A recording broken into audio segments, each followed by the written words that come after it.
Coffee chain Java House is targeting coffee drinkers in Ethiopia and Rwanda in its 5-year expansion program. In 2015, its sales grew by 23%, attributable to new branches. Ken Kuguru, the CEO, speaks to us now. Thank you so much for finding time to speak to us. And we know Java House has adopted quite a very ambitious expansionary measure towards, just expanding your network. Just give us a quick update of where you are with the business strategy that you're pursuing with all this expansion that we're seeing. Basically, as you mentioned, Java House is on a very aggressive expansion plan. We're based out of Kenya, but we have plans to expand in East Africa. In fact, we're already in Kenya and Uganda with immediate plans to enter Rwanda. And looking forward, we plan to be in the rest of East Africa, in particular coffee growing regions. So Kenya, Uganda, Rwanda, Ethiopia, of course Tanzania. These are the markets that we intend to enter. Now, your target is to open 15 to 20 branches every year. How feasible is this? It is feasible. We've proven it. We have a track record. So in the last 12 months, we opened up 15 stores. So we know that already historically, we're able to achieve 15 stores per year, per calendar year. Now the question is, how much more can we do?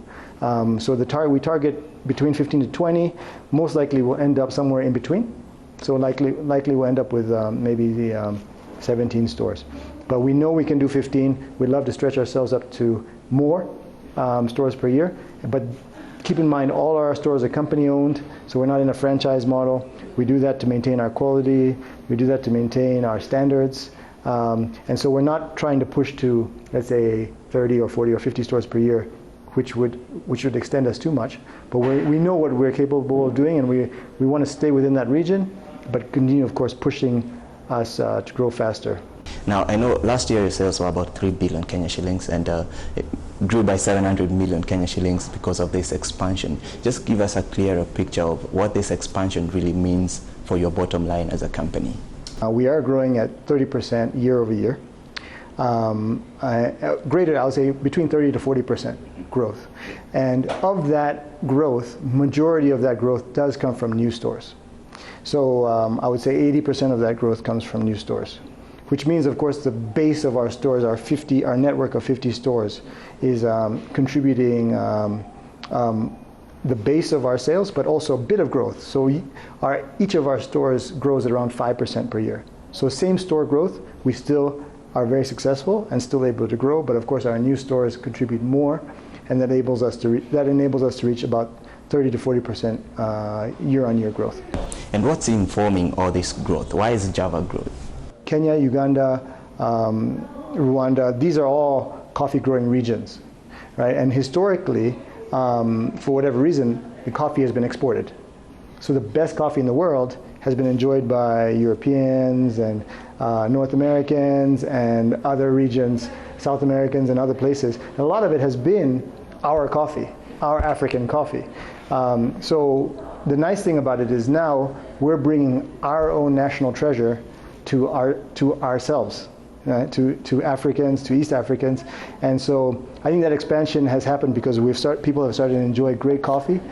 People are starting to enjoy espresso-based coffee and cappuccinos, and it's been Kenya coffee. So we only sell East African coffees. So we sell Kenyan coffee, we sell Ethiopian coffee, we sell Rwandan coffee. And it's us as Africans who are enjoying it. We also seen you moving in with 2 more brands, 360 Degrees Pizza and Planet Yogurt. What value proposition are these 2 brands bringing into the entire Java House group? I think, when you look at a group of restaurants, you obviously want to have synergies between the 3, or between whatever portfolio you have in your restaurant group. So with 360, it's clearly a much more upscale offering, where the concepts around authentic Neapolitan pizza. In the case of 360, everything is, all our major ingredients are imported. So the tomatoes, the flour, people cannot believe this, but even the flour comes from Italy, the cheese, everything's imported because we want to bring an authentic experience. So of course that caters to a different audience. So there's absolutely no conflict with Java, which is local sourcing, our local beans, it's our African heritage. And then Planet Yogurt, again, is more of a dessert kind of healthy option. It's a healthy, it's tasty, it's fun. It's a different type of experience for kids or young professionals to get in there and play with the Planet Yogurt themselves. It's all self-serve, completely different concept. So we do have situations where all three concepts sit together, right next to each other. So certain malls, you can go there, you can choose between your your coffee, you can get an upscale pizza, and then you can also get afterwards, you can get a healthy alternative for a dessert, which is quite fun. You mentioned of going to Ethiopia, Tanzania, Rwanda. When do we expect this to happen? Well, as you know, so Kenya, we have our base of now we're at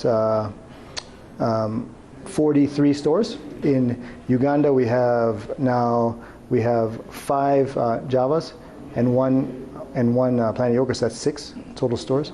So now we're at our total company, we're at 52 stores. In Rwanda, we will open 1 store, we hope this year, in Kigali Heights. So that we're targeting to open up by Christmas time. And then what's next is a good question. So I would say in 2017, end of 2017, maybe 2018 is when we probably have an expansion into either Tanzania or Ethiopia, likely Tanzania.